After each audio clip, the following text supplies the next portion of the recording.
Alright, so this presentation is going to be over Wi-Fi range extenders and whether or not they're helpful or useful in extending the Wi-Fi capability in your home or business. So we're going to be going over installation, testing, and review. Um, so a perfect internet connection, that's what we all strive to have. Strong, no latency, good, strong, solid connection. But is there really such a thing? Not really. We have good signals. We have various types of signals. We have weak, strong.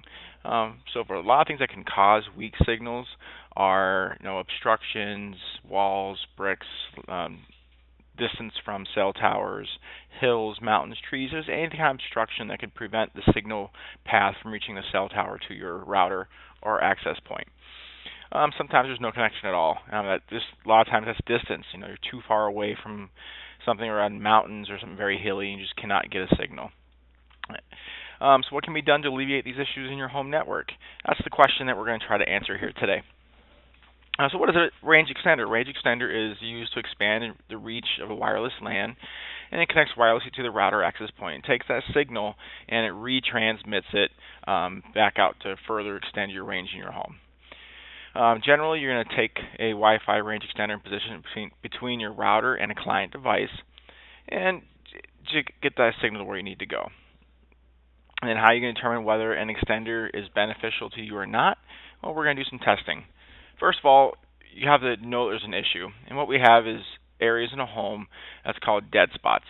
And how do you eliminate those?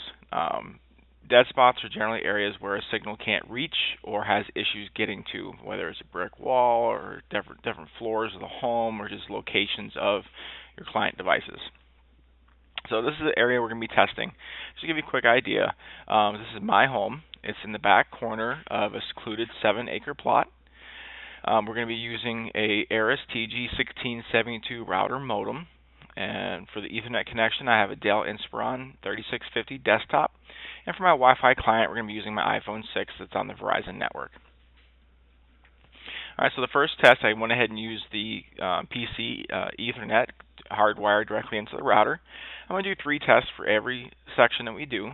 So the first 3, as we see here, I was running right around an average of 90 megabits per second download and around 24 megabits per second upload with a ping of 38 milliseconds, which isn't great. It's not bad either. My package through Spectrum Internet is 200 megabits per second, so I'm only getting about half that with the Ethernet connection. So then I went ahead and turned on my iPhone and using the Wi-Fi connection while still sitting at my computer desk with the router next to me. I went ahead and ran 3 tests with that as well. And as you can see, I'm getting about half the download speed at 55.93 megabits, and the upload's about the same, 23.37 with 15 millisecond ping. So then I walked upstairs to the 4th floor. I forgot to mention the router is actually located on the 2nd floor of the house. So I went up 2 floors. And the bedroom that I'm using is directly above the router location. So I went ahead and ran 3 tests there as well. I got an average of 49.7 megabits per second download and 23.5 upload with a 15 millisecond ping. So not much different than the Wi-Fi I was seeing at the desk. So then I went to the basement, which is down basically the 1st floor of the house, in the opposite side. So down 1 floor to the opposite side of the house, and it's abysmal. This was definitely a dead spot down there. We had a lot of significant issues with connectivity. So as you can see, I averaged just under 8 megabits per second and 15 megabits per second upload down in the basement. So this was very, very poor. So then I went to the kitchen. It was also on the 2nd floor, same floor as the router, but on the opposite side of a brick wall. And I ran 3 tests there as well. And as you can see, it was pretty low. It's about 35 megabits per second and about 23 megabits per second upload. So again, not great. This was also an area where we had some serious connectivity issues, which is unusual, I thought, since it's on the same floor as the router. So here's the test results prior to a Wi-Fi extender install. So as you can see, my overall Wi-Fi average for the home was a ping of 18 milliseconds, just under 37 megabits per second download, and a upload speed of 21 megabits per second. So not great numbers at all for my home. So I definitely think I can benefit from a Wi-Fi extender to improve my Wi-Fi coverage. So I went over to Amazon, did a quick search for Wi-Fi extenders, and I found a few on here, ranging anywhere from 15, $20 up to a couple hundred. And I took a few screenshots of just a few of the mid-range ones here, ranging anywhere from $20 to $60. And just the one I chose here, right here on top, the Netgear Wi-Fi range extender AC 750 dual band. Covers up to 750 megabits per second. It was a mid-range Wi-Fi extender at $30, so I went ahead and got that one. I received it in the mail last week. So just a quick little excerpt from the Amazon listing. It does have simultaneous dual band Wi-Fi. It extends 2.4 to 5 gigahertz Wi-Fi up to 750 megabits per second and reduces interference. It also capable of 802.11 BGN and AC Wi-Fi devices.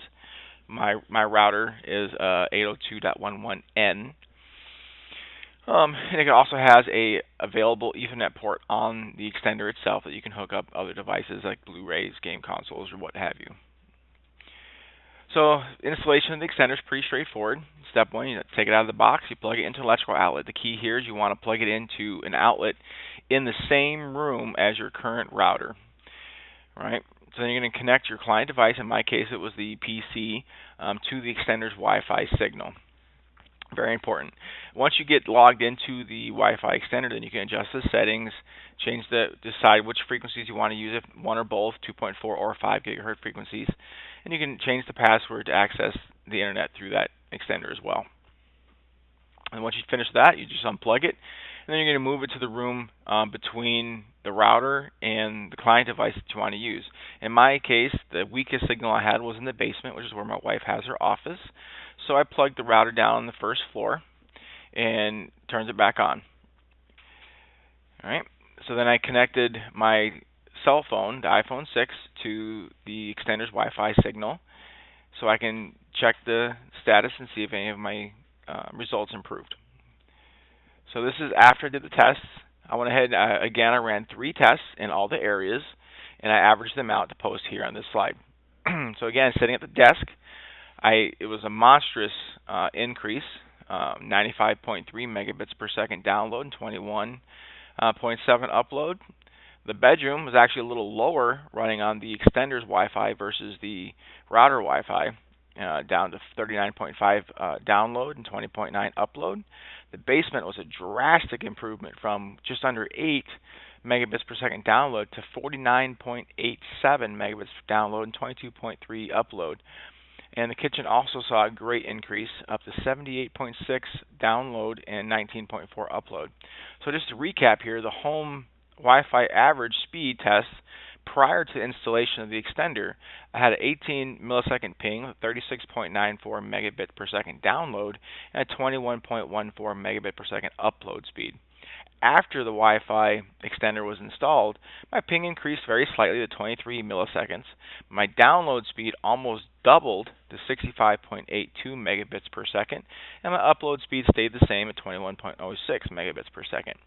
So the conclusion here is yes, the Wi-Fi extender is a valuable tool that can definitely increase your Wi-Fi capability, range, and extent in your home or small business. And it's a very valuable tool I recommend to anybody with a large home or it's secluded, has hills and trees or whatnot, and need to extend that Wi-Fi signal. Thank you very much.